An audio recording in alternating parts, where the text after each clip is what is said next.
Cina sepertinya memang harus hati-hati dalam mengomentari segala hal tentang timnas Indonesia. Sebab dalam konteks ini, PSSI yang dipimpin oleh Erick Thohir memang bukan lagi PSSI yang dulu, di mana artinya segala keputusan yang Pak Erick ambil pastilah memiliki efek domino bagi siapapun tak terkecuali Cina. Tentu saja beliau nggak akan lupa kalau PSSI harus keluar duit banyak gara-gara Cina menaruh venue laga tandang Indonesia ke kota Qingdao yang berjarak kurang lebih 6,5 jam dari kota Beijing. Dan yang buat jengkelnya lagi, setelah mengeluarkan uang cukup banyak, malah nggak dikasih fasilitas terbaik selama di sana. Alhasil Pak Erick pun cukup jengkel, dan kini saat Cina tiba di Jakarta, mereka langsung disambut dengan bus yang penuh akan pengharum ruangan rasa jeruk. Tak hanya itu saja, mereka juga diberikan bus pariwisata antar provinsi. Lantas seperti apa? Mari kita ulas selengkapnya.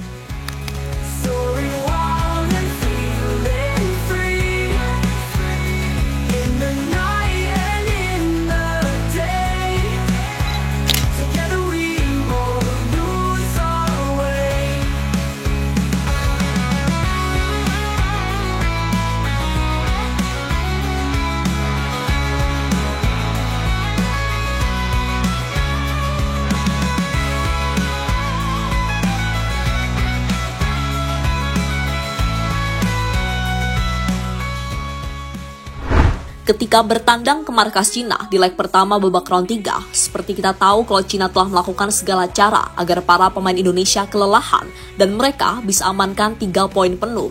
Alhasil mereka menempatkan pertandingan di Qingdao alias bagian Cina paling ujung. Sehingga untuk mencapai ke sana, Indonesia harus mencharter pesawat sendiri dan membutuhkan waktu kurang lebih 6,5 jam perjalanan. Sehingga hal yang cukup wajar kalau para pemain kita dibuat kelelahan sebelum pertandingan dimulai. Selain itu, cuaca Qingdao yang super dingin membuat para pemain timnas mau nggak mau harus beradaptasi. Tak hanya itu saja, Pak Erick sempat dibuat jengkel ketika timnas Indonesia tak mendapatkan fasilitas yang semestinya selama berada di Cina. Sebuah hal yang membuat Pak Erick tak bisa melupakan insiden itu dan berniat membalasnya di Jakarta.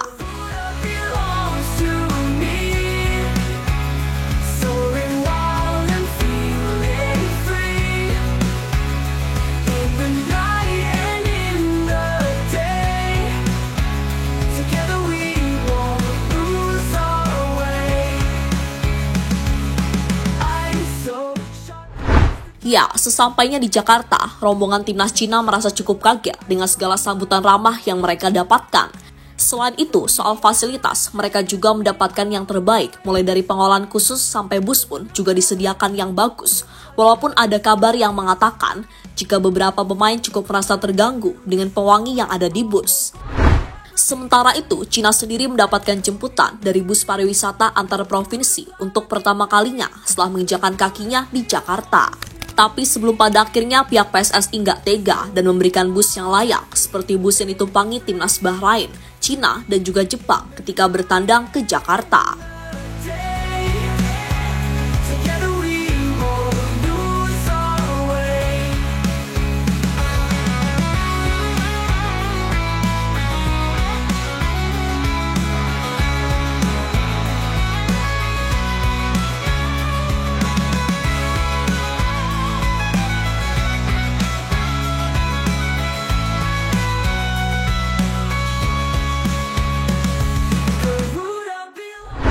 Sementara di sisi lain, sesampainya di Jakarta, rombongan timnas Cina ke gap sebat dulu sebelum menuju ke hotel.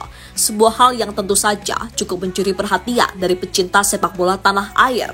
Dan mungkin kalau itu pemain timnas Indonesia bisa dihujat habis-habisan kali ya. Akan tetapi secara overall, segala berita negatif yang mereka dapat soal teror atau intimidasi semuanya nggak ada. Memang di stadion ketika match, provokasi dari supporter adalah hal yang normal. Seperti apa yang para supporter Cina lakukan ketika melarang supporter Indonesia membentangkan bendera merah putih di tribun stadion. Namun intinya, selama kedatangan, para penggawa Cina benar-benar merasa oke. Kendati yang mereka datang pakai masker gara-gara isu COVID yang katanya naik lagi. Ya, sang pelatih Branko Ivankovic mengatakan jika ia sangat respect dengan tim Indonesia yang menurutnya jauh lebih kuat dibanding saat main di Qingdao. Akan tetapi ia bersama timnya datang bukan untuk kalah begitu saja. Itulah kenapa ia sangat optimis dengan segala persiapan yang dilakukan timnya akan berhasil meraih kemenangan sekaligus menjaga asa lolos ke round 4. Optimist. I really respect the Indonesia team because they really show excellent performance during these quarter games, and they have a lot of new players with European experience. And of course, we will see what's going on. Very important match for both teams, of course, and I expect the people, the fans, will come and enjoy in the game. Pak Erik punya cara sendiri untuk balas dendam ke Cina. Cina sendiri sebelumnya memang sudah diperingatkan oleh tim-tim ASEAN atau tokoh-tokoh sepak bola Asia hingga pengamat untuk jangan main-main dengan Indonesia.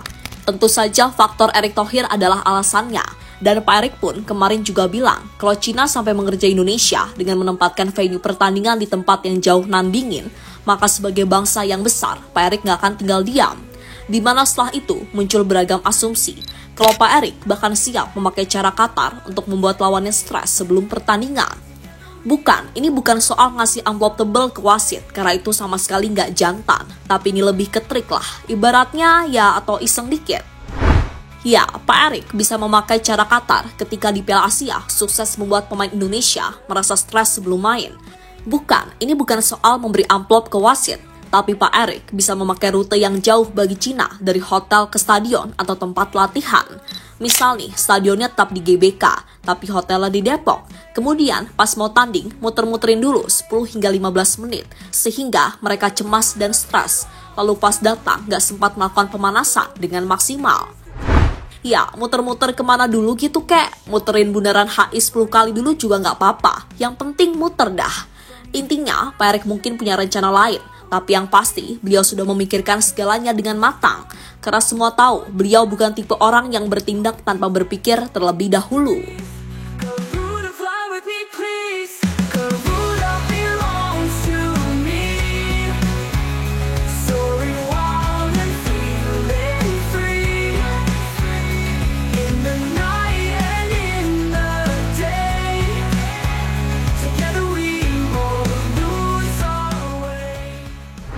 Fans Indonesia siap teror pemain Cina. Sementara itu, selain Pak Erick Thohir, jangan lupa kalau supporter timnas Indonesia ini juga nggak kalah militan, dan mereka siap melakukan apapun agar timnas Indonesia bisa tampil maksimal di pertandingan. Mungkin yang paling umum adalah dengan melakukan saywar di hotel tempat lawan menginap, seperti yang terjadi di negara Eropa. Asal nggak anarkis, semuanya sah-sah saja. Nah, di satu sisi, CFA sendiri akhirnya memberikan klarifikasi mengapa mereka memilih Stadion Qingdao sebagai tempat pertemuan melawan Indonesia. Menurut CFA, alasan mereka memilih Qingdao adalah karena cuacanya sangat mirip dengan yang ada di Australia. Sebab sebelum Cina bertanding melawan Indonesia, mereka akan lebih dulu bertandang ke Adelaide, markas dari The Socceroos. Mengingat kondisi iklim, suhu di Adelaide pada bulan Oktober tergolong sedang, dan timnas merekomendasikan memilih kota dengan kondisi iklim yang relatif sama, tulis CFA dikutip Sina Sport. Tapi yang buat jengkel ketika bermain di Qingdao adalah tindakan anarkis fans Cina yang tak memperbolehkan fans Indonesia membentangkan banner dan bendera Indonesia di dalam stadion. Dan itu tentu saja memancing amarah seluruh elemen masyarakat, dan fans militan Indonesia siap menjadikan GBK neraka bagi timnas Cina pada besok malam.